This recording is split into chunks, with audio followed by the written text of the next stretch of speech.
আসসালামু আলাইকুম। আমরা সাধারণত জানি কোনো একটা লিঙ্কে যখন আমরা ক্লিক করি তখন আমাদের আর একটা ওয়েবসাইটে নিয়ে যায়। কিন্তু কেমন হতো যদি আমরা লিঙ্কে ক্লিক করার পর আমাদের ওয়েবসাইটের কোনো একটা ফ্রেমের ভিতর ওই ওয়েবসাইটটা লোড করা যেত? এখন আমরা এটাই শিখব যে লিঙ্কে ক্লিক করার পর একটা আই ফ্রেমের ভিতর কিভাবে ওই ওয়েবসাইটটা লোড করা যায়। তো চলুন শুরু করা যাক। এখানে আমি 3টা অ্যাঙ্কর নিয়ে রাখছি, যার আউটপুট বর্তমান এমন। এখানে 3টা লিঙ্ক আছে। যদি আমি উইকিপিডিয়ায় ক্লিক করি তাহলে আমাকে উইকিপিডিয়ার ওয়েবসাইটে নিয়ে যাবে।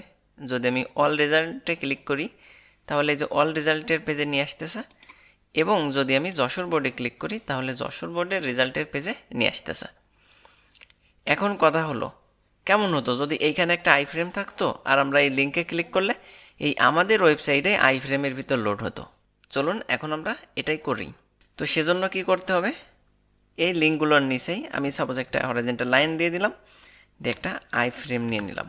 ওকে, আই ফ্রেম নিয়ে সোর্সের ভিতর আমরা যে কোনো একটা সোর্স দিতে পারি, মানে বাই ডিফল্ট যে সোর্সটা লোড হবে। সাপোজ আমি এখানে উইকিপিডিয়ায় দিয়ে দিলাম। ওকে, তার মানে কি হবে, বাই ডিফল্টভাবে দেখেন এখানে উইকিপিডিয়া লোড হয়ে থাকবে। আচ্ছা, একটা উইথ দিয়ে দিই, একটা উইথ দিয়ে দিলাম 100 সাপোজ %, আর একটা হাইট দিয়ে দিলাম 600। দেখেন এরকম আসলো। বাই ডিফল্টভাবে এখানে এই ফ্রেমের ভিতর উইকিপিডিয়া লোড হয়ে আছে।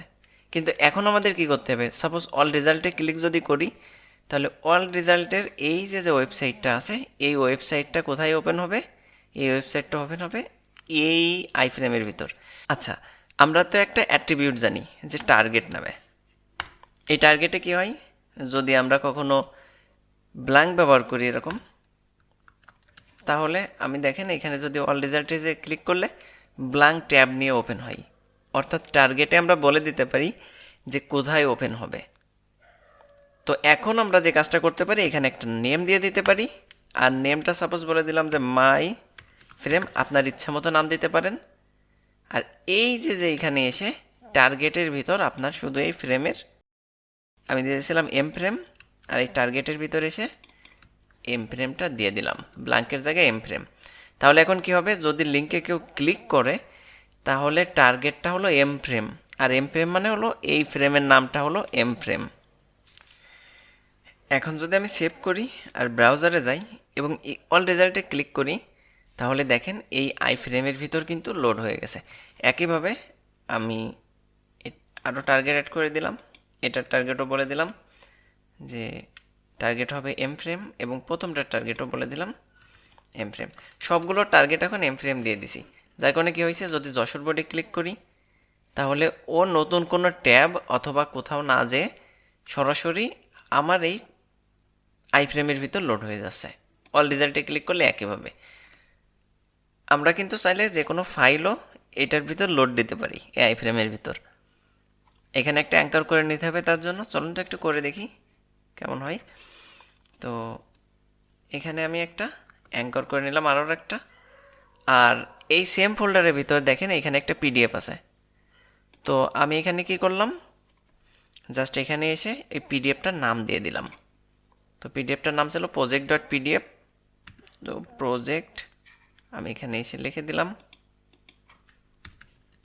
project.pdf, এবং এইখানে বলে দিলাম যে লোড পিডিএফ। আমরা ইচ্ছা মতো যে কোনো কিছু দিতে পারি। তো দেখেন এই যে লোড পিডিএফ, এখানে ক্লিক করলে কি হচ্ছে, আমার এই পেজ থেকে বের হয়ে যে পিডিএফ পেজটা ওপেন হয়ে যাচ্ছে, মানে যে পিডিএফটা যে ফাইলে ছিল সেটা ওপেন হচ্ছে। এখন আমরা এখানে এসেও কি করে দেব, এই টার্গেটটা অ্যাড করে দেব। তো ঠিক আছে, কপি করলাম, লোড পিডিএফের পর বললাম যে এইটাও কোথায় ওপেন হবে, এরও একটা টার্গেট দিয়ে দিলাম। টার্গেট মানে কোথায় ওপেন হবে, তো বলে দিলাম এম ফ্রেমের ভিতর। তো এম ফ্রেম হলো এই যে আই ফ্রেমটা দিছিলাম এই ফ্রেমের নাম।